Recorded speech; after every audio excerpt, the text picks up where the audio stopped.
Bismillahirrahmanirrahim. Assalamualaikum warahmatullahi wabarakatuh. Innal hamdalillah nahmaduhu wa nasta'inuhu wa nastahdihi wa nastaghfiruh wa na'udzu billahi min shururi anfusina wa min sayyiati a'malina. Man yahdihillahu fala mudilla lahu wa man yudlil fala hadiya lahu. Asyhadu an la ilaha illallah wahdahu la syarika lahu wa asyhadu anna sayyidana Muhammadan abduhu wa rasuluh. Allahumma salli wa sallim wa zid wa barik ala sayyidina Muhammadin abdika wa rasulika an-nabiyyil ummi wa ala alihi wa sahbihi ajma'in. Subhanaka la ilma lana illa ma 'allamtana innaka antal alimul hakim. Rabbi syrah li sadri wa yassir li amri wahlul 'uqdatan min lisani yafqahu qawli, amma ba'd. Alhamdulillah, tuan-tuan dan puan-puan yang dirahmati Allah Subhanahu wa taala, bersyukur pada Allah atas nikmat serta limpahan kurniaan yang Allah berikan kepada kita. Dengan izinnya, pada tengah hari yang berbahagia ini kita pun sudah melaksanakan salat fardu zuhur, sama ada bersendirian ataupun secara berjemaah, insya-Allah dengan izin Allah. Dan kita masih lagi dapat bernafas dan masih lagi dapat hidup untuk kita teruskan Ramadan seterusnya. Dan pada malam ini insya-Allah kita akan melalui proses 10 malam terakhir, yang mana ia mempunyai fadilat yang sangat besar di sisi Allah Subhanahu wa taala. Yang mana 10 malam terakhir inilah, kalau kita lihat bagaimana disebutkan oleh baginda sallallahu alaihi wasallam, yang mana disebutkan oleh Sayyidah Aisyah radhiyallahu anha, manakala hadis ini diriwayatkan oleh Imam Muslim, yang mana kata Sayyidah Aisyah radhiyallahu anha, dia kata kana Rasulullah sallallahu alaihi wasallam yajtahidu fi al-ashril awakhir ma la yajtahidu fi ghairihi. Disebutkan bahawa Nabi SAW pada 10 malam terakhir Nabi berusaha bersungguh-sungguh dalam ibadah, tidak seperti usaha baginda pada bulan-bulan yang lain. Maksudnya pada hari-hari yang lain Nabi punya ibadah tak sehebat pada 10 malam terakhir. Dia punya berusaha tu kalau boleh sehabis mungkin, all out. Bak kata orang tu, kalau tak tidur dia tak nak tidur. Macam gamers kan, gamers dia main game. Saya pernah dengar tu, dia kata, saya pernah cerita, ustaz saya ni ketagih game. Ada yang buat game tu, dia main game sampai buat duit worldwide. Ada yang sponsor dia dah duduk rumah dapat 2-3 ribu main game saja. Kata, ustaz saya pernah tak tidur 2-3 hari, ya, sampai saya ni sakit lah apa semua, ya. Maksudnya dia ni struggle betul-betul sebab minat dengan game, ketagih game, sampai membuang masa dia. Yalah, boleh dapat juga duit, tapi dapat duit secara lara lah tuan-tuan, ya. Jadi bila dia dapat secara macam tu, memang menunjukkan dia berusaha bersungguh-sungguh sebab dia suka dan dia sangat minat. Maka dia ijtihad tu berusaha mungkin. Kalau kata ulama tu berijtihad dalam mengeluarkan hukum, dia habis bukalah semua hadis, dia tanya semua fatwa-fatwa sahabat, dia buka semua kitab-kitab dan sebagainya, dah berijtihad, dah menyelusuri seluruh hadis-hadis ahkam, begitu juga kaedah-kaedah usul fiqh semua dikeluarkan tuan-tuan. Maka dikeluarkan keputusan begini-begini, berusaha sehabis mungkin. Maka itulah gambaran yang digambarkan oleh Sayyidah Aisyah radhiyallahu anha, bahawa Nabi SAW berijtihad, yang mana dia berijtihad bersungguh-sungguh sampai menyatakan dia itu seolah-olah tidak berusaha beribadah sekuat itu pada selain 10 malam yang terakhir. Jadi tuan-tuan dan puan-puan dirahmati Allah Subhanahu wa taala, itu yang disebut. Dan antara lain yang disebutkan oleh Sayyidah Aisyah radhiyallahu anha, kana Rasulullah sallallahu alaihi wasallam idza dakhala al-ashra ahya al-laila wa ayqadha ahlahu wa shadda al-mi'zara. Nampak tu, Nabi SAW, Sayyidah Aisyah mengatakan, apabila 10 malam terakhir Nabi SAW ya menghidupkan malam. Malam tu dihidupkan, siang pun penuh dengan ibadah. Malam tu Nabi SAW menghidupkan dengan ibadah. Macam mana maksudnya menghidupkan dengan ibadah tu? Dari segi sudut maksudnya kualiti ibadahnya, masa yang digunakan, iaitu masa yang ada pada malam tu, boleh dikatakan Nabi SAW tak tidur. dihidupkan dengan ibadah dan sebagainya, ya. Tapi kita mungkin tak sampai tahap seperti Nabi SAW, tapi kita mungkin dalam malam 10 malam terakhir tu, kita paling tak pun pukul 3 bangun awal sebelum sahur tu, kita bertahajud, ya. Dan Nabi SAW bukan Nabi saja, Nabi membangunkan, mengejut, ya, mengejut ahli keluarga baginda sallallahu alaihi wasallam, isteri baginda, anak baginda, menantu baginda Rasulullah sallallahu alaihi wasallam. Wa syaddal mi'zara, iaitu Nabi mengikat kainnya. Ini maksud kiasan dalam bahasa Arab yang bermakna Nabi ikat kain selama 10 malam terakhir. Nabi sallallahu alaihi wasallam sibuk dengan ibadah sehingga Nabi tidak tidur isteri, tidak meniduri isteri si baginda sallallahu alaihi wasallam. Nabi tidak meniduri isteri si baginda. Pasal apa? Sebab disibukkan dengan ibadah. Begitu dahsyat sekali tuan-tuan, ya. Bukan tak boleh kalau mereka yang sudah berkahwin, bukan tak boleh untuk bersama ataupun berkelamin dengan isteri, tidak. Tapi Nabi SAW memilih supaya tidak bersama-sama dengan isteri baginda SAW. Kerana apa? Kerana untuk sibuk beribadah. Dan isteri baginda pun, mereka pun sama juga, tak kisah kalau tidak dicampuri pada 10 malam terakhir, mereka puasa juga malam tu. Mereka sibuk dengan ibadah, seluruh isteri Nabi SAW. Jadi tuan-tuan dan puan-puan dirahmati Allah Subhanahu Wa Taala, ya. Okey, dah ada soalan mengenai e-wallet, settle dan sebagainya. Ya.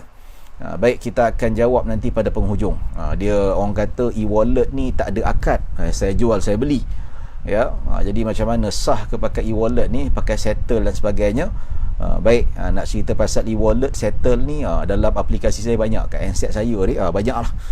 Memang isi minyak pakai settle. Ya, isi beli barang pakai e-wallet, beli barang dengan online dan sebagainya, ya. Dah boleh dapat gambaran awal lah. Kalau saya guna tu dah tahulah halal ke haram kan. Cuma jawapan hujah-hujahnya nanti insya-Allah saya akan bagi pada penghujung kuliah ini. Lebih kurang dalam sekarang ni pukul 2, kita dijangka habis dalam 2.45. Jadi lagi setengah jam nak habis tu, insya-Allah lagi 15 minit tu saya akan jawab lah, ya. Baik, ada pasal niat nanti insya-Allah saya akan jawab selepas ini tuan-tuan, selepas kita terangkan. Dan begitu juga disebutkan dalam hadis Nabi SAW, 10 malam terakhir Nabi SAW beriktikaf. Nabi beriktikaf seperti mana disebutkan dalam hadis Nabi SAW, kana Nabi SAW ya'takifu fi kulli Ramadan 10 ayyam. Ya, Nabi SAW beriktikaf fi kulli Ramadan, setiap bulan Ramadan, ya. Itu 10 ayyamin, iaitu 10 hari, iaitu 10 malam terakhir. Maksudnya setiap tahun, iaitu Nabi melalui Ramadan selama 9 hari. Nampak? 9 tahun. Ya. Dan setiap tahun Nabi akan 10 malam terakhir Nabi akan beriktikaf di dalam Masjid Nabawi. Nampak tu? Bukan Nabi beriktikaf dekat rumah, tidak, ya. Jadi Nabi SAW beriktikaf di dalam masjid, bukan dekat rumah. Jadi dalam hal ini tuan-tuan dan puan-puan dirahmati Allah Subhanahu Wa Taala, kalau nak beriktikaf lebih awal boleh tak? Saya nak beriktikaf daripada awal Ramadan, tidak menjadi masalah, ya. Bukan saja bulan Ramadan, bulan-bulan lain pun boleh. Rejab, Syaban, apa kata Muharram boleh, tak ada masalah. Macam saudara-saudara kita kan, Jumaah Tabligh. Ya, Jumaah Tabligh dia pergi keluar seminggu, keluar 3 hari, keluar 40 hari. Mereka memang tidur dekat masjid. Dan mereka tidur dekat masjid dan mereka berniat iktikaf. Walaupun dekat beranda sekalipun, beranda pun hukumnya sama seperti masjid. Kalau kita solat dekat dalam beranda tu, kita disunatkan salat tahiyatul masjid. Dan duduk dekat beranda masjid pun, walaupun duduk sahaja, ya, duduk kat dinding pun disunatkan niat iktikaf, dapat pahala tuan-tuan. Maka saudara-saudara kita yang pergi ziarah, pergi buat usaha dakwah ni, dia pergi dekat masjid, pergi dekat surau yang bertaraf masjid dan sebagainya, maka dia beriktikaf dekat situ. Beriktikaf dekat situ, dia duduk dan bermalam. Sebab apa? Kebanyakan mereka ni, mereka menghormati masjid. Saya tahu bagus jemaah tabligh ni, dia tak tidur dalam dewan.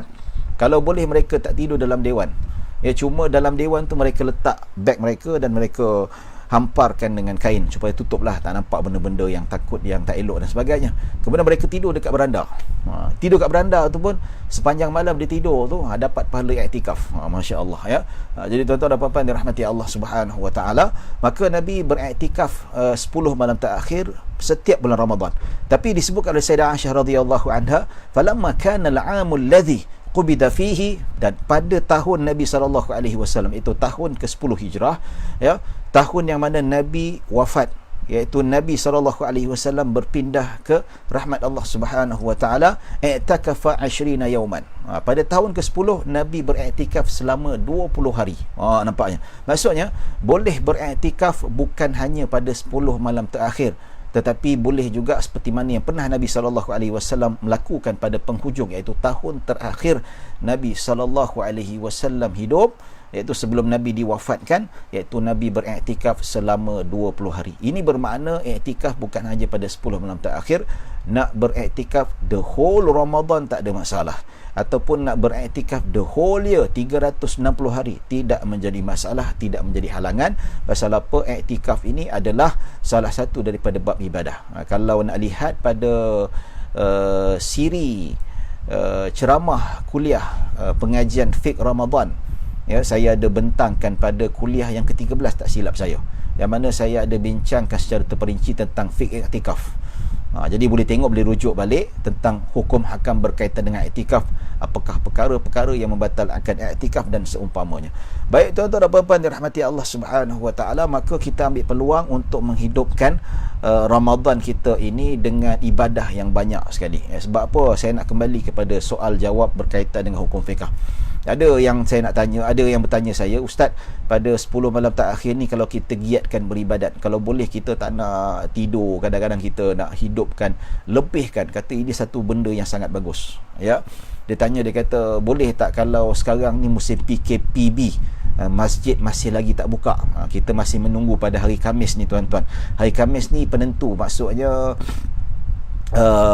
Jabatan Perdana Menteri Bahagian Agama mereka akan bincangkan SOP. Maksudnya boleh dibuka, tapi sama ada dia boleh atau masih ditutup terus, ataupun masih boleh dibuka dengan syarat-syarat tertentu. Ya, masih dibincangkan tuan-tuan. Dan bila Jabatan Perdana Menteri mengeluarkan SOP, maka terserah kepada Majlis Agama Negeri-Negeri. Ya, sebab apa? Kuasa untuk memberi endorsement, kuasa ataupun memberi lesen supaya masjid dan surau untuk dibuka, Kerajaan Persekutuan tidak ada kuasa langsung sama sekali. Kena ingat tu, ya, pihak Kerajaan Persekutuan tidak ada kuasa langsung. Mereka boleh hanya memberi cadangan saja. Yang mana berhak, yang mempunyai kuasa untuk membuka surau dan masjid hanyalah kuasa agung, iaitu melibatkan kawasan wilayah persekutuan, ya, Putrajaya, Kuala Lumpur dan Labuan. Manakala negeri-negeri, sultan-sultan negeri dan yang di-Pertuan negeri tuan-tuan, ya. Jadi tuan-tuan dan puan-puan dirahmati Allah Subhanahu wa taala, apa yang kita boleh lihat dari segi sudut apa kita boleh nyatakan di sinilah, yang boleh kita nyatakan di sini tuan-tuan, tunggu keputusan daripada kerajaan negeri masing-masing, iaitu sultan, tuanku kata okey, dia setuju dengan SOP yang telah dibentangkan oleh menteri di Jabatan Perdana Menteri, iaitu yang berbahagia Datuk Seri Dr. Zulkifli Al-Bakri, menteri di Jabatan Perdana Menteri, Menteri Agama. Kalau kerajaan negeri setuju, setujulah. Kalau kerajaan negeri tak setuju, kita wajib taat dan kita kena akur dengan pemerintah punya, itu demi kemaslahatan, ya. Baik, tuan-tuan dan puan-puan dirahmati Allah Subhanahu wa taala. Jadi kita kata tak boleh nak beriktikaf macam mana? Boleh tak kalau kita niat, ya, kita berniat beriktikaf dekat rumah kita? Baik, jumhur ulama dia kata rumah tidak boleh dijadikan tempat iktikaf, tidak sah sama sekali, ya. Dan keduanya, kalau kita lihat ada satu pendapat dalam mazhab Hanafi, dia kata kalau kaum wanita mereka boleh beriktikaf di tempat solat mereka. Contoh dekat rumah kan, tempat rumah tu ada satu tempat memang disediakan tempat kebiasaan dia solat. Contohlah, ataupun kalau ada rumah besar tu, satu bilik tu disediakan sebagai surau dia. Mazhab Hanafi mengatakan kaum perempuan, yang maksudnya yang tak boleh pergi surau, yang tak boleh pergi masjid, ada jaga anak, yang jaga, ya, keperluan suami dan sebagainya, maka mazhab Hanafi mengatakan bahawa perempuan boleh beriktikaf di tempat, di musallanya. Ya, perempuan boleh beriktikaf di musallanya bagi pendapat mazhab Hanafi. Yang mana lelaki tak boleh, lelaki kena pergi masjid, beriktikaf kat masjid. Jadi kalau kita lihat pada musim PKP ni, lelaki perempuan tak boleh. Jangan kata perempuan, lelaki pun tak boleh pergi masjid. So macam mana tuan-tuan? Yalah, kalau ikut pendapat mazhab Syafi'i dan jumhur ulama, iktikaf tetap juga mestilah berlaku dekat rumah Allah Subhanahu wa taala. Namun macam mana kita nak dapat pahala iktikaf? Insya-Allah walaupun kita tak dapat pahala iktikaf, saya berdasarkan hukum qiyas. Ini yang biasa digunakan oleh para ulama, yang mana kita lihat dari segi sudut amalan itu sendiri, memang kita dah biasa, ataupun tahun lepas kita memang dah biasa beriktikaf dekat rumah Allah Subhanahu wa taala pada 10 malam terakhir.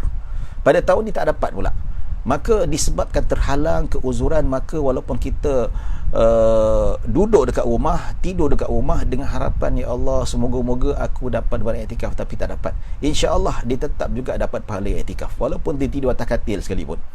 So tak perlu nak cari tempat-tempat yang dia nak cari iktikaf, tidur kat musola, dia tak perlu, tak payah. Maksudnya dia yang sudah terbiasa beriktikaf 10 malam terakhir tiba-tiba terhalang, maka walaupun dia tidur dekat rumah sekalipun, tetap juga Allah bagi ganjaran pahala yang mana dia seolah-olah beriktikaf kat masjid. Dalilnya apa? Dalil berdasarkan hadis Nabi SAW.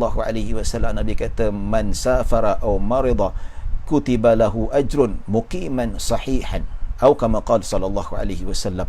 Nabi sallallahu alaihi wasallam bersabda, sesiapa yang sakit, sesiapa yang musafir sehingga dia tidak diberi peluang ataupun tak berpeluang untuk solat berjemaah. Maksud hadis, ya, Nabi kata kalau orang yang sakit tak boleh pergi masjid, dia tak dapat solat berjemaah, tak dapat pahala iktikaf, tak dapat pahala jalan kaki pergi masjid, ya. Begitu juga orang pergi musafir. Orang musafir dulu bukan ada RNR macam sekarang ni tuan-tuan, boleh berhenti solat berjemaah, ya, ataupun kita dapat berhenti dekat masjid, tak ada, susah. Dalam perjalanan Mekah ke Madinah, daripada Madinah ke Syam itu tuan-tuan, itu pun tak ada masjid. Itu masjid ada kat bandar-bandar besar je. Kalau kita zaman sekarang ni masjid ada tepi jalan, kita boleh berhenti dapat pahala jemaah. Tapi zaman dulu kalau musafir memang terhalang untuk solat berjemaah dekat masjid. Jadi disebabkan terhalangnya untuk solat berjemaah dekat masjid, disebabkan sakit, disebabkan musafir, maka Nabi kata tetap Allah bagi dia ganjaran seolah-olah dia solat berjemaah di masjid, walaupun dia itu sakit sembahyang kat rumah, walaupun dalam keadaan di musafir sembahyang dekat tengah-tengah jalan atas padang pasir dan sebagainya. Pasal apa? Sebab dia dah biasa solat berjemaah dekat masjid, tetapi terhalang oleh keuzuran, tetap juga dapat pahala walaupun sembahyang kat rumah seorang-seorang, tetap dapat pahala 27 kali ganda. Tetap juga dapat pahala berjalan kaki, setiap langkah tu dinaikkan darajat, digugurkan dosa-dosanya. Dan begitu juga sembahyang itu didoa oleh malaikat selagi mana dia solat. Dia seolah dia duduk dekat rumah tu, seolah dapat pahala iktikaf, dapat pahala yang Nabi SAW kata sebiji tanpa ada kekurangan sedikit pun. Jadi begitu juga kalau mereka yang sudah biasa beriktikaf di rumah Allah Subhanahu wa taala, walaupun sekali dalam mazhab Syafi'i, kebiasaan itu walaupun pernah yang melakukan sekali sekalipun.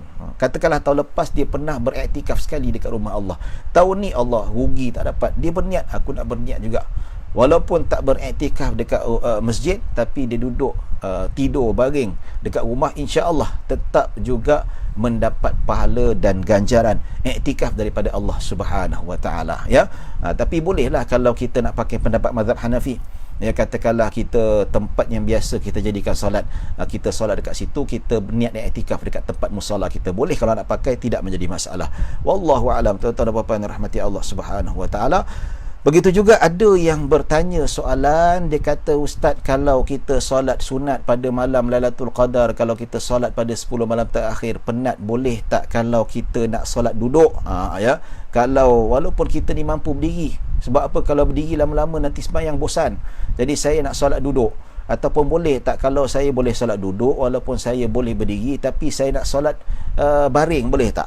Ya, disebutkan tuan-tuan dan puan-puan rahmati Allah Subhanahu wa taala, yang mana disebutkan dalam hadis yang diriwayatkan daripada Imran bin Husain radhiyallahu anhu, yang mana dia mengatakan, sa'altu Rasulullah sallallahu alaihi wasallam an salati rajuli qa'idan faqala in salla qa'iman fahuwa afdal, wa man salla qa'idan falahu nisfu ajril qa'im, wa man salla na'iman falahu nisfu ajril qa'id, rawahu al-Bukhari.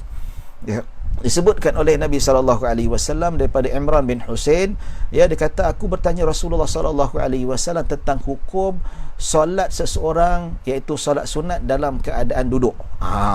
Maka Nabi SAW mengatakan in salla qa'idan fahuwa afdal. Nabi kata jikalaulah dia kalau solat berdiri lebih afdal. Maksudnya walaupun dia mampu untuk solat berdiri tapi dia memilih untuk solat duduk, maka Nabi kata boleh, tapi lebih afdal kalau dia berdiri. Dan Nabi SAW mengatakan kenapa lebih afdal salat sunat itu berdiri, kerana Nabi kata man salla qa'iman falahu nisfu man salla qa'idan falahu nisfu ajril qa'im. Nampak? Sesiapa yang salat dalam keadaan duduk, iaitu salat sunat dalam keadaan duduk, maka dia dapat pahala separuh daripada orang yang salat berdiri. Maksudnya lah, kalau orang yang solat berdiri ni tuan-tuan dapat pahala 700 pahala, katakanlah 700 pahala, ya. Tapi kalau solat duduk dapat pahala berapa? Dapat pahala separuh, ataupun satu amal soleh dapat 10 pahala. Satu solat sunat seolah-olah kita mendirikan 10 solat sunat. Ya, kalau kita solat berdiri dapat pahala 10. Tapi kalau kita solat duduk dapat pahala 5 saja. Itu rugi dia lah, ya. Jadi itu lebih baik daripada kita tak solat, daripada kita tidur. Ya, penat nak berdiri ustaz, mengantuk, duduk boleh tak? Silap-silap duduk lagi terlentuk, ya, ikut kehendak masing-masing, itu ikut kebiasaan masing-masing. Ada orang duduk dia lebih selesa, dia boleh produktif dalam ibadahnya, tak apa, walaupun separuh pahala, namun tetap juga dapat pahala daripada orang yang berdiri lepas tu berhenti, terus berhenti sampai subuh, ya. Baik, dan Nabi SAW mengatakan bersalla na'iman falahu nisfu ajril qa'id. Sesiapa yang tidur mengiring ataupun baring, maksudnya solat dalam keadaan mengiring, ya, ataupun baring, maka dia mendapat pahala separuh orang yang solat duduk. Boleh tuan-tuan. Kalau penat, alamak penat lah, ngantuk lah, nak berdiri, kaki lenguh, kita pun mengiring sembahyang Allahu Akbar, akibat Allahu Akbar, macam tu boleh.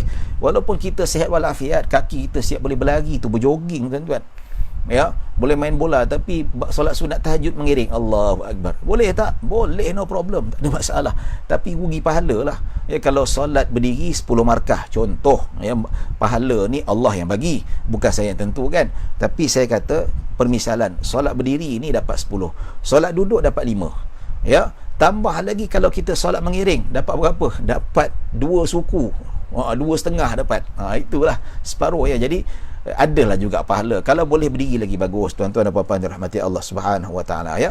Kalau boleh tak baring ustaz, dalam mazhab Syafi'i tak boleh baring kalau mampu mengiring.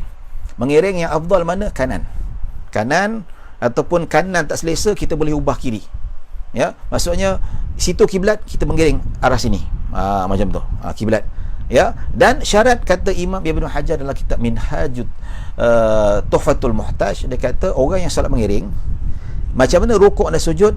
Rukuk dan sujud dia kena duduk. Nampak tu? Kata macam ni lah kan, saya bawa macam ni, dia mengiring Allahu Akbar, Bismillahirrahmanirrahim, ini solat sunat, ya. Alhamdulillah, Allah sami waladhdallin, amin.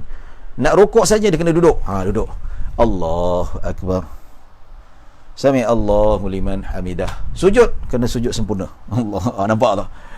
Cuma dia tak duduk dan dia tak berdiri lah tuan-tuan, ya. Kecuali orang sakit lain cerita, dia tak boleh duduk, dia bagi mengiring macam tu, itu tak apa, dia boleh bagi isyarat kepala, ya. Rukuk macam ni, i'tidal macam ni, dan sujud je macam ni pula, lagi dalam, nampak tu, ya. Itu sakit. Tapi orang yang sihat, dia memilih untuk solat mengiring, dia dapat suku pahala daripada solat orang berdiri, ya. Jadi dia solat macam ni, so bila time rukuk dan sujud dia kena duduk macam biasa, duduk tilawat Allah. Bila qiyam, kembali balik dalam keadaan mengiring. Itu, ini disebutkan dalam kitab Tuhfatul Muhtaj untuk solat sunat. Tapi kalau orang sakit yang solat fardu tak mampu berdiri dan tak mampu duduk, dia duduk tilawat, mengiring, maka tak perlu bila nak rukuk dan sujud kena berdiri, kena duduk. Cukup sekadar memberi isyarat kepala. Kalau kepala ni pasang tu, tak boleh bagi isyarat mata, tuan-tuan, ya. Jadi tuan-tuan dan puan-puan dirahmati Allah Subhanahu Wa Taala, itu yang kita gambarkan bagaimana orang yang nak mengerjakan ibadah salat ini, yang mana kita perbanyakkan ibadah. Ya, kalau kata penat berdiri, duduk tuan-tuan. Walaupun dapat pahala separuh, tetapi dalam erti kata dapatlah juga pahala daripada tidur tuan-tuan. Ya. Jadi tuan-tuan dan puan dirahmati Allah Subhanahu wa taala. Ya bagus Ustaz Firdaus Ar-Razi. Assalamualaikum Ustaz. Alhamdulillah. Ya, Ustaz ni dia ada banyak buat ceramah online. Ya. Lepas tu Ustaz Firdaus ni dia ada buat video terangkan bagaimana nak baca kunut witira. Bagus, manfaat. Bagus. Tuan-tuan bagus follow Ustaz Firdaus Ar-Razi ni. Dia banyak buat perkongsian ilmu. Ya. Baik tuan-tuan dan puan dirahmati Allah Subhanahu wa taala.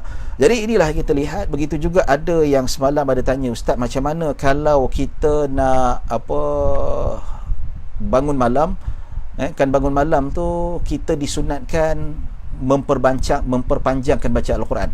Ya, termasuk tarawih. Tarawih ni disunatkan kita biar rakaat tak banyak tapi bacaan panjang. Tapi saya ni bukan Al-Hafiz. So macam mana? Pegang Android. Senang cerita. Android macam mana? Senang. Android ni kita tak ada masalah, tak ada kisah apa-apa. Kita pegang macam ni, Allahu Akbar, Bismillahirrahmanirrahim, Alhamdulillah. Lepas tu baca Al-Quran, Alhamdulillahilladzi nak baca 2 muka solat, bacalah, tak ada masalah. Bergerak tangan ni tak membatalkan salat. Ya, kalau kita macam ni 3 kali tangan ni, dia kalau 1, 2, pergi balik 1. Kalau kaki 1, 2, kalau tangan pergi patah balik 1. So kita jangan risau kalau kita gerakkan tangan-tangan kita ni untuk tak batal salat. Ya. Dan bila rukuk ni, bila rukuk tu kita letak dalam poket. Letak dalam poket kita, kan, poket jubah ataupun poket baju rukuk. Ya. Dan bila sujud, kita biar dalam poket ataupun kita letak dekat bawah pun boleh. Pasal apa? Tapi dengan syarat kita padam dulu. Padam dulu, matikan dulu, so letak dekat bawah. Ya. Boleh letak bawah ke? Tak ada masalah sebab Android bukan Al-Quran. Ya, tapi kalau kita pegang Al-Quran kita letak dalam lantai, berdosa. Sebab apa? Menghina Al-Quran itu sendiri. Tapi Android tidak menjadi masalah. Ya. Dia orang tanya, Ustaz, kalau saya pegang Android ni boleh tak bawa masuk dalam handset? Ya, boleh, tak ada masalah. Tapi saya memang tinggalkan handset dalam kereta. Pasal apa? Sebab dalam tu ada Al-Quran. Ya, tak apalah, itu pilihan masing-masing. Saya kata macam tu jugalah, kalau rasanya tak boleh masuk dalam toilet bawa handset dalam ada handset yang ada Android, ada aplikasi Al-Quran, payahlah. Sebab apa? Handset bukan Al-Quran. Ya, yang tak boleh bawa masuk Al-Quran adalah Al-Quran itself itu sendiri. Tak boleh. Ya. Tapi kalau macam itulah hujah kamu pun tak boleh masuk tandas. Sebab apa? Dalam otak kamu tu ada Al-Quran. Nampak tak? Ya, dalam otak kamu tu bermacam-macam surah, paling tak pun surah lazim yang kamu hafal yang ada dalam otak tu. Kalau handset yang ada aplikasi Al-Quran tak boleh bawa masuk tandas, jadi kamu pun tak boleh masuk tandas macam tu. Kalau syadid sangatlah tuan-tuan, kena cabut otak tu dulu. Ya tak? Ya. Jadi tuan-tuan dan puan dirahmati Allah Subhanahu wa taala. Jadi bukan apa, ya, bukan tak boleh tinggal handset dalam kereta. Itu terserah pada masing-masing. Tapi kita nak ceritakan dari segi sudut hukum Islam ini, fiqh ni tidaklah seketat macam tu sekali. Ya, tidaklah seketat sampai kita tak boleh masuk handset ada aplikasi Al-Quran. Lainlah Al-Quran tu tak boleh bawa masuk. Ya, pasal apa? Menghormati Al-Quran itu sendiri, iaitu kalam Allah Subhanahu wa taala. Jadi pegang, tak ada masalah, pegang. Ya, Imam Nawawi kata harus, walaupun mazhab Hanafi kata makruh, adapun Maliki kata, ada yang kata tak sah. Tak apa, mazhab Syafi'i kata sah. Boleh pegang mushaf, boleh tengok mushaf. Kata Imam Nawawi rahimahullah ta'ala, tidak mengurangkan fadilat salat, bahkan digalakkan. Digalakkan pasal apa? Sebab kita dapat memanjangkan qiyam kita. Iaitu yang kita nak, tuan-tuan dan puan-puan dirahmati Allah Subhanahu wa ta'ala. Ya. Baik, kita nak pergi soalan yang lain pula tuan-tuan. Ya. Ada soalan yang disediakan oleh pihak masjid, yang mana mereka bertanya kepada saya tentang hukum hakam berkaitan dengan zakat fitrah. Ya, antara soalan yang ditanya ni tuan-tuan, dia kata wanita yang diceraikan suami, siapa wajib bayar fitrahnya? Tengok keadaan. Kalau isteri itu masih dalam keadaan iddah, dan ada yang isteri yang sudah diceraikan tidak berada dalam keadaan iddah. Kalau isteri itu masih dalam keadaan iddah, sama ada talak bainunah kubra ataupun talak bainunah sughra dan sebagainya. Talak bainunah kubra ni talak 3, dah tak boleh nikah lagi lah, kecuali kalau isteri itu bertemu dengan jodoh lelaki lain kemudian bercerai, baru boleh kahwin. Ya. Jadi kalau masih berada dalam keadaan iddah, maka di sini wajib ke atas suami membayar zakat fitrah ke atas isterinya. Bahkan kalaulah isteri itu dalam keadaan iddah, suami dia meninggal dunia, dalam hukum fiqah isteri dalam keadaan iddah tu, bekas isteri dalam keadaan iddah berhak mewarisi harta si suami. Nampak tu? Sebab apa? Dalam iddah tu dia masih belum lagi 100% cerai. Ya, walaupun sudah bercerai tapi tak ada persen cerai, namun tanggungjawab masih ada pada suami, yang suami mestilah menyediakan tempat tinggal. Kalau tak ada tempat tinggal, suami wajib keluar dalam mazhab Syafi'i. Yang mazhab Syafi'i, suami keluar cari rumah lain, kena sediakan supaya selama 3 kali suci itulah barulah dia baru boleh ambil rumah tu balik. Dia boleh halau isteri dia, bekas isteri dia, suruh cari rumah lain. Dalam tempoh iddah, katakanlah suami dia ceraikan isteri dia bulan pertama mengandung. 9 bulan tu dia kena sediakan makan, minum, dia kena sediakan tempat tinggal, mencukupi, makan pakai dia kena sediakan selama 9 bulan. Ini yang ramai orang yang menceraikan isterinya dalam keadaan iddah, dia tak bagi nafkah 1 sen pun. Berdosa, haram. Ya, dalam keadaan iddah wajib bagi nafkah pada anak-anak dan wajib bagi nafkah kepada isteri. Ya, macam tadi kan, diceraikan isteri ketika mana dalam keadaan mengandung. Dalam keadaan mengandung tu iddahnya habis sehinggalah dia habis apa dia punya, sampai dia melahirkan anak. Dalam tempoh itulah 9 bulan kau bagi dia makan. Tak bagi, berdosa besar, tuan-tuan dan puan-puan dirahmati Allah Subhanahu. Begitu juga kalau isteri masih dalam keadaan iddah, suami wajib memberi, bayarkan zakat fitrah kalaulah pada malam hari raya. Sebab apa? Bila diwajibkan bayar zakat fitrah diwajibkan bayar pada malam hari raya. Itu start wajib. Katakanlah malam hari raya tu masih lagi isteri dalam keadaan iddah, maka suami wajib bayar. Nampak tu? Ya. Katakanlah malam hari raya, katakanlah Ramadan dah habis, masuk maghrib, Allahu Akbar. Masuk maghrib, Ramadan dah habis, masuk raya pertama. Dan azan tu lah menunjuknya hari terakhir dia habis iddah. Katakanlah dia pun bersuci yang ketiga, suci daripada haid yang ketiga, maka malam raya tu dah masuk kewajipan bayar zakat. Maka malam raya tu iddah dah habis, maka suami tak wajib bayar zakat fitrah untuk isteri-isteri yang kena bayar sendiri kalau dia ada duit. Ya, nampak tuan-tuan dan puan-puan dirahmati Allah Subhanahu wa taala. Baik, fitrah kepada anak yatim dan anak tiri. Anak yatim, anak tiri ni, ya, dalam fiqah ni tuan-tuan, anak yatim dan anak tiri ni anak yatim yang belum akil balik, ya, dan anak tiri juga yang belum akil balik. Ya, maksudnya kalau dia belum akil balik, dia di bawah tanggungannya. Dia di bawah tanggungannya. Dan manakala kalau anak yatim yang sudah akil balik, katakan 15 tahun, dia wajib bayar sendiri. Ataupun penjaga nak bayar boleh, tapi kena minta izin tuan-tuan. Macam anak-anak kita kat universiti ni, bapak kita, okey bapak, abah bayarkan kau, okey bah. Kalau boleh tak minta izin bah, tiap-tiap tahun bayar sampai saya dah beranak pinak. Itu melampau nama dia. Ya, dalam mazhab Syafi'i, ya, anak yang sudah akil balik, dia dah ada tanggungjawab sendiri. Tapi adat masyarakat kita ni, walaupun akil balik, masih lagi sekolah, masih lagi universiti, bapak yang tanggung.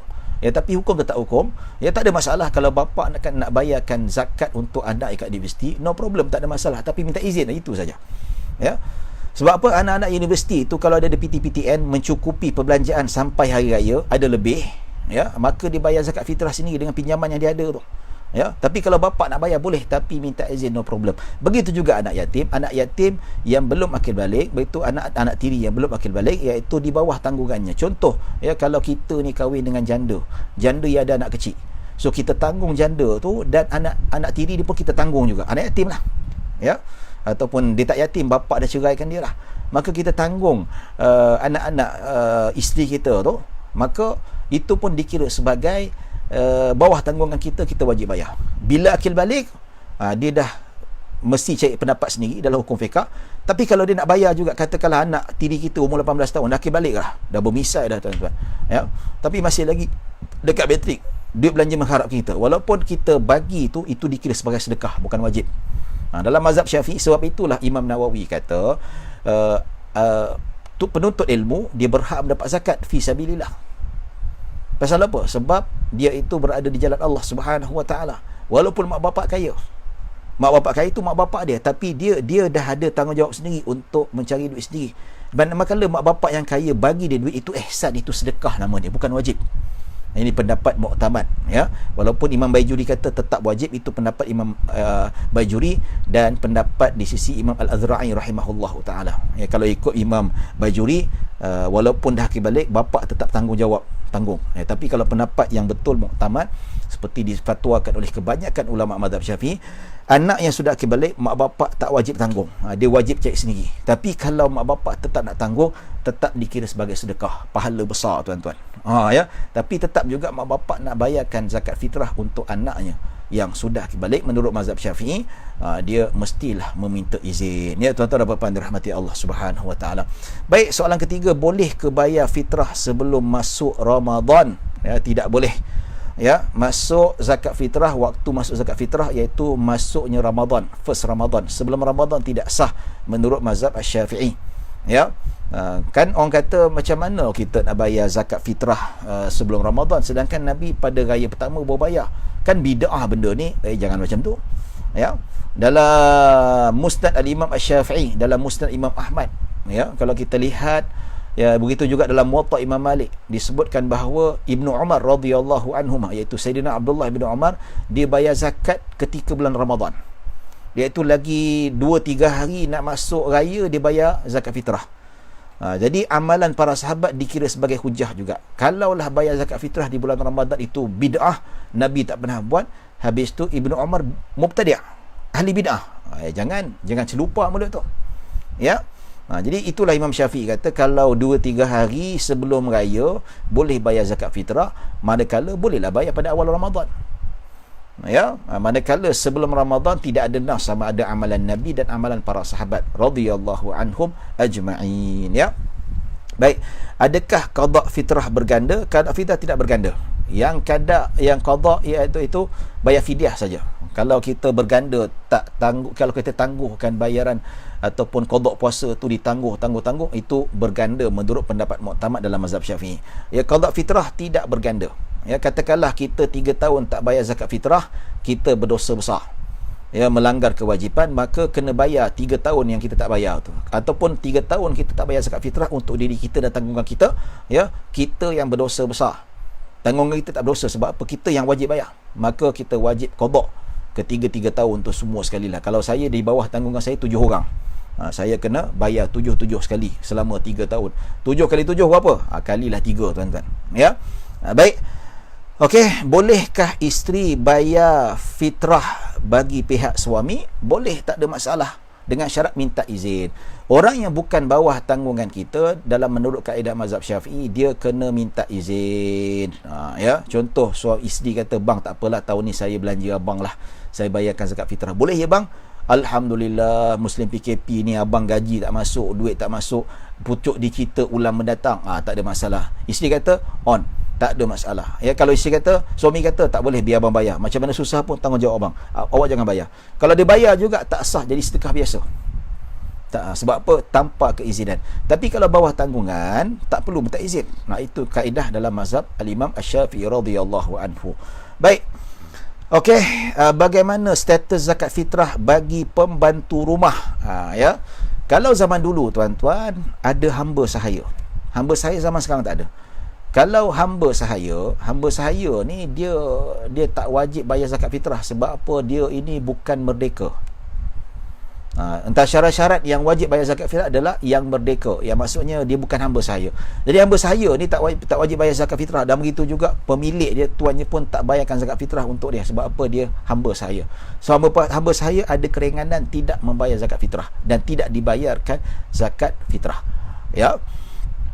Jadi okey, Puan Rohani Murad, nanti insya-Allah jawapan saya akan tunda pada penghujung rancangan insya-Allah. Jadi tuan-tuan dan puan dirahmati Allah Subhanahu wa taala, apa yang kita lihat zaman sekarang ni, pembantu, adakah pembantu rumah tu tuan rumah kena bayar? Baik, kalau pembantu rumah tu dia bergaji, memang kita bayar gaji kat dia tiap-tiap bulan, katakanlah bayar gaji 1,500. Okey? Baik, dia yang bayar sendiri. Sebab apa? Dapat gaji, dia yang tanggung diri sendiri. Kalau hartanya dicongak cukup sampai hari raya pertama dan ada lebih, maka lebihan selepas raya pertama tu dia wajib bayar zakat fitrah untuk dirinya. Tuannya tak wajib. Pasal apa? Dia sudah bergaji. Ya, tapi kalau pembantu rumah tu termasuk tanggungan dia. Ya, okey, awak duduk dengan saya, kerja kemas rumah dan sebagainya, saya bagi awak makan, minum, pakai, rumah tinggal semua saya sediakan. Saya tanggung awak. Ya. Kalau orang itu pembantu rumah bawah tanggungan kita, wajib kita bayar. Ya. Baik tuan-tuan dan puan-puan dirahmati Allah Subhanahu Wa Taala. Tapi kalau dia bergaji, tuan rumah tak wajib bayar zakat fitrah untuk dia. Tapi kalau tuan rumah kata tak apalah, tahun ni saya bayarkan zakat fitrah untuk awak, ya, dengan anak awak, ya, boleh, tapi dengan syarat sebab pembantu rumah bukan tanggungan dia, dia kena minta izin, ya. Baik, boleh tak bayar zakat fitrah guna beras? Boleh, tak ada masalah. Pergilah cari mana-mana asnaf, ya. Pernah juga kita nak bayar zakat fitrah pakai beras, tapi asnaf kata, "Tuik encik, duit tak ada." Bagi dia duit lebih lebih fleksibel pada tahun ni lah. Boleh kalau mana-mana asnaf yang sudi nak menerima beras, lagi bagus. Ya, tak tahulah dekat kaunter kutipan zakat mereka terima beras atau tidak, wallahu alam. Cuba tanya, ya. Baik. Ya, sebab apa afdal bagi zakat ni qutul bilad, makanan yang kebiasaan, makanan ruji dekat sesuatu negara. Macam kita ni makan ruji ni beras lah. Tak kira apa kaum, Cina, India, ya, Melayu, Kadazan, Iban, semua makan nasi. Ya, itu lebih afdal. Tapi takut boleh terima atau tidak. Sebab zaman sekarang ni mereka lebih selesa kalau diberi dalam bentuk duit, dalam bentuk wang, ya. Baik. Okey. Selain fakir miskin yang layak terima zakat fitrah, siapa tidak ada, ya. Dia tanya siapa lagi selain fakir miskin yang layak terima zakat fitrah? Tidak. Zakat fitrah hanya untuk fakir miskin saja. Ibnu sabil, fi sabilillah, tidak. Ya, dia untuk fakir dan miskin sahaja. Kalau untuk ibnu sabil, fi sabilillah, al-gharimin, al-muallaf, itu zakat harta, zakat perniagaan, zakat pendapatan, zakat pertanian, itu, ya. Tapi zakat fitrah hanya untuk fakir dan miskin sahaja. Baik, tunai zakat fitrah pagi raya lebih afdal? Yes, pagi raya lebih afdal, iaitu Nabi SAW bayar zakat iaitu selepas terbit matahari. Bukan terbit fajar, terbit matahari, iaitu waktu solat isyraq tu. Lepas terbit matahari, Nabi keluar rumah pergi masjid, Nabi bayar zakat fitrah bagi dekat orang fakir miskin, untuk diri Nabi dan isteri-isteri Nabi SAW. Itu lebih afdal. Tapi kalau kita buat cara macam tu, takut tersesat pula. Ada dulu masa dekat masjid Kampung Pandan ni, saya pernah bertukar jadi amil, ya, beratur panjang orang Indon, beratur panjang, ya, sembahyang 8.30, lagi 5 minit nak solat, dah panjang lagi, dah lagi 2-3 minit, ya, bila dah bagi berdehem-dehem macam tu, nak kata salatul jamaah, saya terpaksa tutup. Ramai tak dapat bayar zakat fitrah. Allah, ustaz macam mana ni, minta maaf ustaz. Tak apa, bayar selepas ni. Bayar selepas solat, saya buka balik kaunter. Ya. Jadi benda macam tu kita lihat sebagai satu benda kekurangan lah. Jadi takut mengelakkan kesesakan pada pagi raya tu, baik bayar awal, tuan-tuan. Ya, daripada kita bayar lepas solat, hilang keafdalannya, dah jadi makruh dah. Ya. Baik. Okey. Hukum mengqadakkan zakat fitrah, bila wajib qada? Wajib qada bila, iaitu raya yang ketiga, raya kedua. Contoh kalau kita tak bayar pada raya pertama, afdal bayar pada raya pertama sebelum solat raya, ya. Selepas solat raya masih lagi sah bayar zakat fitrah, tapi makruh kalau tanpa keuzuran. Tanpa keuzuran, hukum bayar zakat fitrah selepas solat raya hukumnya makruh, pahalanya kurang, rugi pahala, ya. Tapi kalau raya kedua kita bayar zakat fitrah, berdosa besar dan wajib kita bayar zakat fitrah, hukumnya qada. So zakat fitrah boleh bayar bila-bila. Pergi kat kaunter zakat, saya nak bayar zakat fitrah, saya lalai tahun ni, saya tak menunaikan kewajipan, saya nak qada balik. InsyaAllah dia orang terima, tidak menjadi masalah, ya. Tuan-tuan dan puan-puan dirahmati Allah Subhanahu Wa Taala.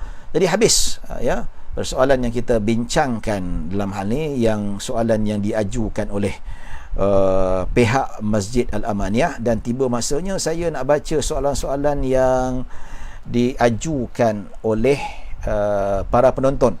Soalan pertama, apa hukum gunakan aplikasi e-money untuk beli, ya ustaz, seperti e-wallet, settle dan sebagainya? Hukumnya sah menurut pakar-pakar kewangan perbankan Islam, ya, mengatakan sah, ya.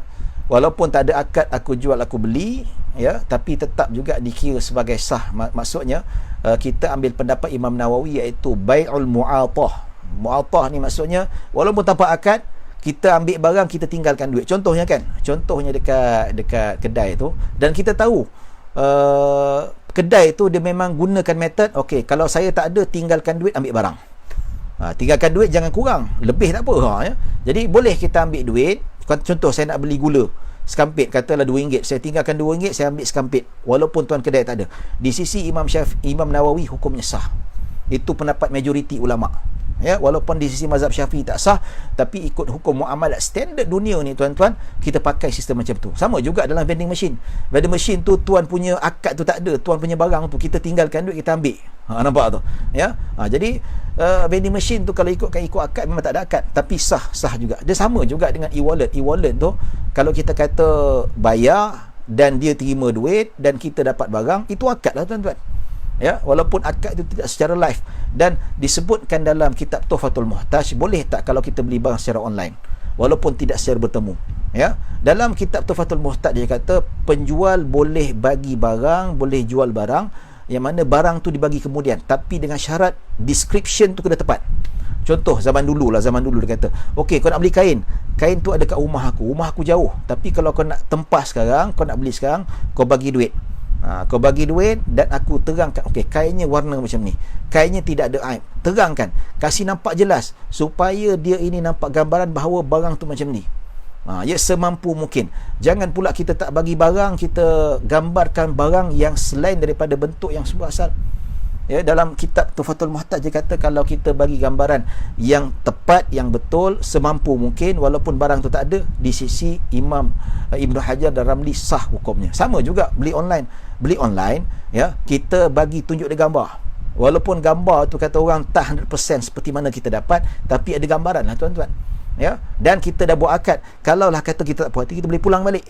Nampak tu? Jadi dalam hal ni pembelian online, e-wallet dan sebagainya, pertama dia tidak ada unsur riba, dan kedua dia tidak ada unsur gharar, penipuan, dan ketiga tidak ada unsur judi, maka hukumnya halal di sisi para ulama. Walaupun tak ada ijab dan qabul seperti mana disebut dalam mazhab Syafi'i, tapi kita bertaklid pada pendapat yang lain, bai'un mu'adah, ia sah di sisi sebahagian ulama mazhab Syafi'i, terutamanya Imam Nawawi, dan pendapat-pendapat mazhab yang lain seperti Hanafi, Hambali dan Maliki. Ya, tuan-tuan dan puan-puan dirahmati Allah Subhanahu wa taala. So e-money, e-wallet sah hukum. E-settle pun tak ada masalah, saya gunakan tuan-tuan. Nak pakai settle Petronas tu lagi senang. Pertama saya memang pakai Petronas, dulu pakai Shell, tapi dah 4-5 tahun kebelakang ni saya pakai Petronas, kerana menyokong ekonomi negara. Ya, dan pakai settle memang mudah, tak payah pergi kaunter, tak isi minyak terus, cuma top up saja tuan-tuan. Ya, baik tuan-tuan dan puan-puan dirahmati Allah Subhanahu wa taala. Baik, ada soalan daripada Najhan. Assalamualaikum Ustaz. Waalaikumsalam. Boleh terangkan bab muqaranah niat ketika salat mengikut mazhab Syafi'i? Muqaranah niat ni itu kita ketika takbiratul ihram Allahu akbar, ketika takbiratul ihram Allahu akbar, kita lintaskan dekat hati kita. Ya, sahaja aku salat fardu zuhur Allahu akbar. Ya. Dalam mazhab Syafi'i disunatkan daripada Allahu akbar di muqaranah, diseiringkan dengan niat Allahu akbar sahaja aku solat fardu zuhur. Tapi yang wajib walaupun sebahagian saja, Allahu akbar sahaja aku solat fardu zuhur, walaupun tak seluruhnya, tapi asalkan dapat sebahagian takbir, kita muqaranahkan niat. Ya, ada sahaja, ada qasad, gharad dengan ta'yin. Sahaja aku solat fardu zuhur Allahu akbar, settle. Itu maksudnya muqaranah. Dalam mazhab Syafi'i tak boleh sebelum takbir, tak boleh selepas takbir baru kita nak berniat. Dalam mazhab Syafi'i, niat iaitu dalam hati mesti disampingkan, mesti disertakan ketika takbiratul ihram. Wallahu a'lam. Okey, baik. Ya, ada soalan lain. Okey, daripada Rohani Murad, dia kata, mengapakah Nabi mengajar kita doa malam Lailatul Qadar jika bertemu malam Lailatul Qadar, menyebut Allahumma innaka afun tuhibbul afwa fa'fu anni. Ya, doa kita minta pengampunan. Maksudnya, ya Allah, sesungguhnya Engkau Maha Pengampun dan Maha Pemurah dan sukakan pengampunan. Ya, maka ampunkanlah aku. Tuan-tuan, bulan Ramadan bulan pengampunan. Apatah lagi bulan yang 10 malam terakhir tu, bulan Ramadan, iaitu bulan yang sangat besar luas pengampunan Allah Subhanahu wa taala. Dan pengampunan Allah adalah sumber keredaan keseluruhannya. Dengan pengampunanlah Allah akan elakkan kita daripada masuk api neraka. Dengan pengampunan Allah lah kita dijamin masuk syurga Allah Subhanahu wa taala. Dengan pengampunan Allah lah rahmat Allah turun, rezeki Allah turun. Ya, qul tastaghfiru innahu kana ghaffara. yursilis sama alaikum midrara. Ya, Allah Subhanahu wa taala menyebutkan istighfarlah kerana Allah Maha Pengampun. Dengan istighfar tu hujan turun tuan-tuan, rahmat. Ya, dan Allah Subhanahu wa taala memberi kamu harta dan rezeki yang banyak. Nampak tu? Sebab itulah kalau kita nak hajat kita diperkenankan, banyak istighfar. Sebab tu malam 10 malam terakhir, malam Lailatul Qadar, amalan kita berganda-ganda, lebih baik daripada 1000 bulan, lebih baik daripada 83 tahun. Dan malam tu juga, dan malam 10 malam terakhir dan bulan Ramadan, doa dimustajabkan. Antara ciri-ciri kalau kita nak dapatkan rahmat Allah, antara ciri-ciri kita nak doa kita dimakbulkan, banyakkan istighfar. Nak rezeki murah, banyak istighfar. Allah kata tadi, istighfar hujan turun. Istighfar, Allah bagi kamu anak yang ramai, Allah bagi kamu harta yang ramai, dan Allah mengalirkan sungai-sungai kamu, dan Allah akan suburkan kebun-kebun kamu. Rezeki, tuan-tuan. Jadi istighfar ni raja segala keuntungan. Dan istighfar ini digalakkan banyak pada 10 malam terakhir, minta pengampunan daripada Allah. So bila kita istighfar 10 malam terakhir, Allah bersihkan kita seperti kita baru dilahirkan daripada perut ibu kita. Dan bila kita istighfar, Allah sayang dekat kita. Bila kita istighfar, rahmat Allah turun. Bila istighfar, rezeki berlimpah ruah, tuan-tuan. Ya, baik tuan-tuan dan puan dirahmati Allah Subhanahu wa taala, itu hikmah dia. Sebab apa? Bulan pengampunan, terutama pada penghujung bulan Ramadan. Ya, jika zaman kita remaja dah balik, bapa kita tak pernah minta izin untuk bayar zakat fitrah, kena qada semula ke? Tak apalah, itu dikira sebagai kejahilan kita lah, tak apa. Ya, kalau ikutkan kejahilan. Tapi kalau kita dah kata kebiasaannya, memang kita tahu anak kita izinkan, walaupun tak minta izin, kita faham, consider izinkan lah. Ya, kan dalam hukum fiqah, Nabi SAW pernah masuk ke kebun. Dalam satu kebun, Nabi tak minta izin. Nabi main masuk je dalam kebun seorang sahabat. Maka ulama kata, kenapa Nabi masuk, kenapa Nabi tak minta izin? Sebab Nabi tahu, ya, Nabi memang tahu tuan rumah ataupun tuan kebun tu memang mengizinkan. Ya, macam tu jugalah kalau kita boleh masuk ke mana-mana taman ke, masuk ke dalam rumah orang yang memang kita dah terbiasa dengan orang tu, dan kita tahu kita tak perlu minta izin, memang diizinkan, maka tak perlu minta izin. Macam tu juga kalau kita nak bayar zakat fitrah untuk anak kita yang sudah akhir balik, dan memang kita tahu tak minta izin pun memang diizinkan, memang dikata pucuk di citu ulang mendatang, maka tak perlu minta izin. Ya, itu kebiasaannya. Ya, baik, tidak perlu qada balik. Kalau tak pernah minta izin sebelum ini, itu anggap sebagai kejahilan. Ya, cukup sekadar kata, okey, bulan ni abah bayar, walaupun aku akan balik, nanti abah bayar tau, ingat tau, okey bah, kita izin tau. Ya, baik. Bolehkah seorang anak membayar zakat fitrah kedua ibu bapanya? Ya, baik, sedangkan ibu bapanya berkemampuan, boleh, tapi kena minta izin. Itu kaedahnya, tuan-tuan. Kalau mak bapak kita bawah tanggungan kita, tak payah minta izin. Tapi kalau mak bapak kita ada kemampuan seperti pencen dan sebagainya, kena minta izin. Macam mak bapak saya masih mampu lagi. Ya, kalau saya tak bagi duit, tetap mereka mampu, tapi saya tetap bagi ihsan, tetap bagi sebagai penghargaan pada mereka, bulanan bagi duit. Dan zakat fitrah saya tetap bayar juga, tuan-tuan. Ya, walaupun mereka mampu, tapi saya minta izin. Ya, baik. Kaedah senang je. Kalau bawah tanggungan, kalau mak bapak kita ni memang mengharapkan tanggungan kita, kalau tak ada, mereka tak makan, tak minum, tak payah minta izin. Tapi kalau mak bapak kita ada pencen, ada pendapat sendiri, ada EPF, maka kita nak bayar boleh tak? Sebab mereka bukan bawah tanggungan kita, kena minta izin. Itu saja. Ya, baik. Okey, soalan lain, boleh ke bayar zakat fitrah untuk ayah kita masih bekerja? Jawapan sudah terjawab. Ya, bolehkah ayah kita membayar zakat fitrah untuk kita sedangkan kita sama juga minta izin? Bapak kita tiba-tiba nak belanja kita, tahun ni abah belanja engkau anak beranak zakat fitrah lah. Ya, 7 kali 10, 70. Anak kau ramai kan, walaupun kau bekerja, walaupun kau bergaji, tapi abah nak belanja engkau dengan cucu abah semua, dengan menantu abah bayarkan. Boleh tak? Tapi minta izin. Tak minta izin, tak sah. Dia siap bayar untuk ayah dia. Ya, sedangkan ayah dia bekerja, ayah tu ada pendapatan sendiri, sesiap dia, tak sah. Kena bayar sekali lagi. Ya, bapak dia kena bayar, itu yang sah. Ataupun bapak bayar sesenyap dia. Ya, tambah beritahu pada adak berdantu dia, tak sah. Jadi sedekah biasa, sia-sia, tuan-tuan. Ya, tak sia-sia lah, dapat pahala sedekah saja. Ya, adakah ujian saringan COVID membatalkan puasa? Mengikut kaedah mazhab Syafi'i batal. Ya, kalau cerita hilaf, memang ada hilaf, tuan-tuan. Tapi kalau cerita disiplin mazhab Syafi'i, melepasi rongga terbuka, batal. Ya, sebab apa? Kaedahnya apa? Kita kata Allah, kita masuk suap tu bukan kenyang pun. Nabi kata wabalik fil istinsyaq illa an takuna shaiman. Nabi kata ketika kamu berwuduk, ketika masukkan air ke dalam hidung, berlebih-lebihanlah. Maksudnya, kalau boleh masuk air sampai sedalam-dalamnya untuk memastikan hidung kita bersih.